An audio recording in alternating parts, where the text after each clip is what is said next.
নমস্কার, আমি শ্রাবণী। আমার পাকঘরের সকল বন্ধুদের স্বাগত জানাই। আজকে আমার রেসিপি জামাষষ্ঠী স্পেশাল রুই মাছের মাথা দিয়ে মুগের ডাল। প্রথমে কড়াইতে তেল দিয়েছি, একটা শুকনো লঙ্কা, দুটো তেজপাতা আর 1 চামচ জিরে দিয়ে খুব ভালো করে একটু ভেজে নিচ্ছি। লঙ্কা, জিরে, তেজপাতা ভাজা হয়ে গেছে, এবার মুগের ডালটা দিয়ে দিচ্ছি।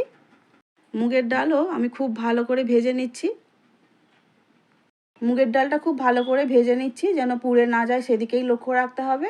আর আমি ডালটা কড়াই সিদ্ধ করব না, কুকারের মধ্যে সিদ্ধ করে নেব। সেই জন্য ডালটা ভাজা হয়ে গেছে, একটা বাটির মধ্যে আমি এবারে তুলে নিচ্ছি। একটা রুই মাছের মাথা দুভাগ করা আছে, আর সেটাকে আমি খুব ভালো করে আগে থেকে ভেজেও রেখে দিয়েছি। কড়াতে আবারও তেল দিয়ে দিচ্ছি খানিকটা। এবারে কড়াই 2 চামচ তেল দিয়ে দিলাম, আর কেটে রেখেছিলাম দুটো পেঁয়াজ, সেই পেঁয়াজ কুচিগুলোকে তুলে দিচ্ছি। পেঁয়াজ কুচিগুলো খুব ভালো করে এবারে আমি ভেজে নিচ্ছি।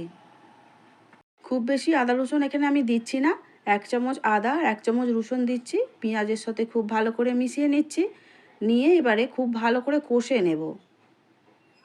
যেহেতু মাছের মাথা দিতে হচ্ছে, সেই জন্য আদা রসুন পেঁয়াজ তো দিতেই হবে। এবারে খুব ভালো করে কষা হয়ে গেছে, মাছের মাথাগুলো এই পেঁয়াজ রসুনের উপরে তুলে দিচ্ছি। যদিও মুড়োগুলো আগে থেকে ভালোই ভাজা ছিল, কিন্তু তবুও আর একবার ভালো করে ভেঙে দিতে হবে। তো খুন্তির সাহায্যে আমি খুব ভালো করে মাছের মাথাগুলোকে ফাটিয়ে টুকরো টুকরো করে নেব, নিয়ে এবারে খুব ভালো করে আর একবার ভেজে নেব। মুড়োগুলো খুব ভালো করে ভেঙে নিয়েছি, এবারে খুব ভালো করে নাড়াচাড়া করে কষে নিয়ে ভাজাও হয়ে গেছে। এবারে আমি হলুদ গুঁড়ো দিয়ে দেব 1 চামচ, দিয়েও খুব ভালো করে আর একবার কষে নিচ্ছি। এবারে দিয়ে দিলাম পরিমাণ মতো নুন। আগে যে কুকারে ডাল সিদ্ধটা করে রেখেছিলাম, সেই ডাল সিদ্ধটা এবারে এই মাছের মুড়োর মধ্যে দিয়ে দেব। এবারে মাছের মুড়োর সঙ্গে মুগের ডাল খুব ভালো করে মিশিয়ে নিচ্ছি। খুব বেশি জল দিয়ে পাতলা আমি করব না, যেহেতু মাছের মাথা দিয়েছি, একটু ঘন ঘন ডালই আমার ভালো লাগে। তোমরা চাইলে একটু পাতলা করতেই পারো। এবারে দিয়ে দিলাম সামান্য একটু চিনি, আর দিলাম ছোটো চামচের 1 চামচ জিরে গুঁড়ো আর ধনে গুঁড়ো। সব কিছু একসঙ্গে খুব ভালো করে মিশিয়ে নিয়ে 2-3 মিনিটের জন্য আমি আবারও ডালটাকে রান্না করে নেব। 3 মিনিট খুব ভালো করে ফোটানো হয়ে গেছে।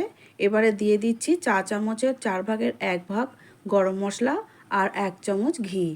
গরম মশলা আর ঘি দিয়ে আবারও ভালো করে আমি চামচের সাহায্যে একটু মিশিয়ে নিলাম। রেডি হয়ে গেছে আমাদের জামাষষ্ঠী স্পেশাল রুই মাছের মাথা দিয়ে মুগের ডাল। এখন আমি একটা সার্ভিং বোলের মধ্যে তুলে নেব। বন্ধুরা, আমার ভিডিও ভালো লাগলে সাবস্ক্রাইব করো, আর ফেসবুক পেজ থেকে যারা দেখছো পেজটিকে ফলো করো প্লিজ। দেখা হচ্ছে পরের ভিডিওয়, ততক্ষণ খুব ভালো থেকো, সুস্থ থেকো। আমার ভিডিওটা পুরো দেখার জন্য অসংখ্য ধন্যবাদ।